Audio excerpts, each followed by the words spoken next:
BJP কৰ্মীসকলে এনে উৎসাহিত হৈ আছে যিটো ডেভেলপমেণ্ট কাম হৈছে এই ডেভেলপমেণ্ট কামবিলাক মানুহে চকুৰে দেখিছে আৰু প্ৰধানমন্ত্ৰী আহি পেলাই ইয়াত এটা নতুন মাত্ৰা প্ৰদান কৰিব আৰু প্ৰধানমন্ত্ৰীক দেখিলে সাধাৰণতে আপুনি যদি চাই ৰাস্তা কিনাৰে যাওঁতো মানুহে কালি ৰৈ গৈছে তাৰমানে মানুহৰ ইমান উৎসাহ আছে এটা নন কৰাপ্ট আৰু ডেভেলপমেণ্ট অৰিয়েণ্টেড গভৰ্ণমেণ্ট মই ভাবোঁ যে কৰ্মীসকল অধিক উৎসাহিত হ'ব কিবাৰ 400 পাৰ আগলিবাৰ 400 পাৰ হ'বই কোনো নিশ্চিত থাকক 400 পাৰ হ'বই স্বাভাৱিকতে নৰেন্দ্ৰ মোদীৰ দৰে এগৰাকী যশস্বী প্ৰধানমন্ত্ৰীৰ নেতৃত্বত ভাৰতবৰ্ষই যি ধৰণে গতি কৰিছে আৰু গোটেই আমাৰ দক্ষিণ পূব এছিয়াৰ দুৱাৰমুখ হিচাপে আমাৰ এইখন অসমৰ এইখন আমাৰ গুৱাহাটী এই গুৱাহাটীত প্ৰথমবাৰৰ বাবে আমাৰ মাননীয় প্ৰধানমন্ত্ৰী মহোদয় যিহেতু এপ্ৰিলত আহিছিল তাৰপিছত বহু মাহৰ পিছত ইয়ালৈ আহিছে কিন্তু সমগ্ৰ আমাৰ মোদী ডাঙৰীয়া যেন আমাৰ ওচৰতে আছিল আজি যেন স্বচক্ষুৰে দেখা পাবৰ কাৰণে ইয়ালৈ আহিছে গতিকে মই দেখিছোঁ আমাৰ এইবাৰ একো কষ্ট হোৱা নাই বহু মানুহে তেখেতক চাবলৈ তেখেতৰ ভাষণ শুনিবৰ কাৰণে আহিবৰ কাৰণে স্বতঃস্ফূৰ্ত এটা সুন্দৰ পৰিৱেশৰ সৃষ্টি হৈছে আৰু গোটেই অসমখন আৰু উত্তৰ পূৰ্বাঞ্চলৰ এই গুৱাহাটীখন দুৱাৰমুখ হৈ পৰিছে আৰু এইখিনিৰ কাৰণে আমি নৰেন্দ্ৰ মোদীৰ দৰে এগৰাকী নেতা আমি যে পাইছোঁ আমাৰ জীৱনকালত সেইটো আটাইতকৈ আমাৰ কাৰণে এটা গুৰুত্বপূৰ্ণ কথা কাৰণ উন্নয়নৰ বাবেই আজি গোটেই সমগ্ৰ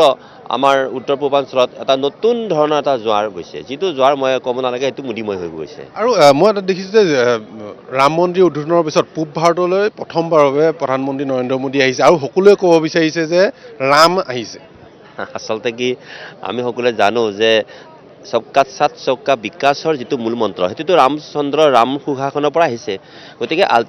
আমি দেখিছোঁ কি যে এজন সুপ্ৰশাসক যিয়ে হয় তেখেতকে ৰামচন্দ্ৰ বুলি কোৱা হয় কিন্তু পৃথিৱীৰ ভিতৰতেই এজন সুপ্ৰশাসক হিচাপে আমি ৰামচন্দ্ৰৰ দৰে এগৰাকী আমাৰ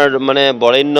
যিগৰাকী আমি প্ৰভু বুলি কওঁ প্ৰভু ৰামচন্দ্ৰ বুলি কওঁ গতিকে তেখেতৰ লগত এখেতক ৰিজোৱাটো তেনে সাধাৰণ কথা ৰাম আহি গ'ল আজি ৰাম আহি গ'ল আমাৰ একেবাৰে জ্যেষ্ঠ ৰামচন্দ্ৰ আহিছে এতিয়া অগ্লিবাৰ 400 পাৰ আৰু অসমত 12খন আসন পাৰ হৈ যাব মই ভাবিছোঁ যে 12খন আসনৰ অধিক আসনেই পাব অলপ কষ্ট আমি কৰিবই নালাগে কাৰণ ইতিমধ্যে আমি 5 মাহ আগৰ পৰাই আমাৰ গোটেই ৰাষ্ট্ৰীয় নেতৃত্বই আৰু অসমৰ নেতৃত্বই যিখিনি কাম কৰি আছে আৰু ডক্টৰ হিমন্ত বিশ্ব শৰ্মা ডাঙৰীয়াৰ যিটো নেকি তেখেতৰ ৰণনীতি সেইটো ৰণনীতিয়ে আমাক যথেষ্ট সহায় কৰিছে ৰামময় পৰিৱেশ এটা অসমত পুনৰবাৰ হ'ব প্ৰায় 2 লাখ কাৰ্যকৰ্তাৰে আজি প্ৰধানমন্ত্ৰী মোদী ডাঙৰীয়াক অসমৰ ৰাইজে আদৰিব আৰু প্ৰধানমন্ত্ৰীৰ যি বাৰ্তা আজি আমি লৈ যাম আমি সেই বাৰ্তা গাঁৱলৈ লৈ যাম আৰু দুগুণ উৎসাহেৰে এই বাৰ্তালৈ দুগুণ উৎসাহেৰে ভাৰতীয় জনতা পাৰ্টিৰ প্ৰত্যেকজন কাৰ্যকৰ্তা মুখ্যমন্ত্ৰীৰ পৰা মন্ত্ৰীৰ পৰা বিধায়কৰ পৰা সাংসদৰ পৰা সভাপতিৰ পৰা সকলোৱে আনকি বুথৰ সভাপতিলৈ এই বাৰ্তা লৈ যাব আৰু আমি 24ৰ লোকসভা নিৰ্বাচনৰ যি কুচকাৱাজৰ আৰম্ভণি আজিৰ পৰাই আৰম্ভ আৰু আপুনি দেখিছে যে বহুত মানুহ আহিছে এতিয়া খালি মানুহবিলাকে আহি ক'ত সোমাব সেইটো ধৰিব পৰা নাই সেইকাৰণে আমি অকণ তদাৰক কৰি আছোঁ কিন্তু এটা ভাল উৎসাহ দেখিবলৈ পাইছোঁ আজি নলবাৰী তাৰপিছত হাজো কমলপুৰ জালুকবাৰী আনকি ওদালগুৰি আনকি বৰপেটাৰ পৰাও মানুহ আহিছে সিফালে আপোনাৰ একেবাৰে নগাঁও কলিয়াবৰ এই ধৰণৰ এটা মেছেজ আছে আৰু আপোনালোকে দেখিব এঘণ্টা পিছত এই একদম জনসমুদ্ৰ হৈ যাব আৰু আমি যথেষ্ট উৎসাহ আহিছোঁ কাৰণ ৰামলালা প্ৰতিষ্ঠা হোৱাৰ পিছত আমি প্ৰধানমন্ত্ৰী মোদী ডাঙৰীয়াক ওচৰৰ পৰা চাবলৈ বহুত হেঁপাহ প্ৰথমবাৰলৈ নিৰ্বাচনৰ ঠিক প্ৰাক মুহূৰ্তত প্ৰথমবাৰৰ কাৰণে প্ৰায় 11,500 কোটি টকাৰে আমাৰ আজি শুভ আৰম্ভণি কৰিব মেডিকেল কলেজ ৰাস্তা বিভিন্ন আঁচনি আপোনালোকে দেখিব আৰু এইবিলাক জনগণৰ কাৰণে আজি মেডিকেল কলেজ পুনৰ নিৰ্মাণ হ'ব গুৱাহাটী মেডিকেল কলেজ আজি বৰাকত মেডিকেল কলেজ এইবিলাক কাৰ ৰাইজৰ কাৰণে আৰু নেশ্যনেল হ'ব আজি এই নেশ্যনেলিটি কোন যাব ৰাইজ যাব সেইকাৰণে আমি ভাবোঁ যে এটা হ'ল দলৰ প্ৰত্যেকজন কাৰ্যকৰ্তা উৎসাহিব আৰু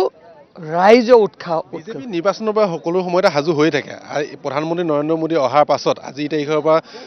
নিৰ্বাচনত জঁপিয়াই পৰিবৰ বাবে তেওঁলোকক দুগুণ উৎসাহেৰে তেওঁলোকক জঁপিয়াই পৰিবলৈ উৎসাহ পাব এইটোৱে যে আমি সদায় আমাৰ 24 ঘণ্টা এটা প্ৰচেষ্টা থাকে আৰু প্ৰধানমন্ত্ৰী যেতিয়া আহিম বুলি কৈছে এইটো আৰু দুগুণ উৎসাহ সেইকাৰণে আমি ভাবোঁ যে অনাগত দিনত ভাৰতীয় জনতা পাৰ্টিৰ প্ৰত্যেকজন কাৰ্যকৰ্তাই 24 লোকসভা ৰণসিঙা বজোৱাৰ আজি প্ৰস্তুতি আৰম্ভ হৈছে আৰু সেই প্ৰস্তুতিতে আজি আপোনালোকে দেখিবলৈ পাইছে। আমি সকলো ৰাইজক আহ্বান জনাইছোঁ যে যিমান পাৰে সোনকালে আপোনালোকে সভাতলীলৈ আহক, খালি য'তে খালি চেয়াৰ পায় তাতে আপোনালোক সোমাই যাওক। কাৰ্যকৰ্তা ক'তো ভাবিব নালাগে, মন্ত্ৰী বিধায়ক কাৰ্যকৰ্তা চব সমভাগে ইয়াত আমি বহিম আৰু প্ৰধানমন্ত্ৰী মোদী ডাঙৰীয়াক আমি আদৰি ল'ম।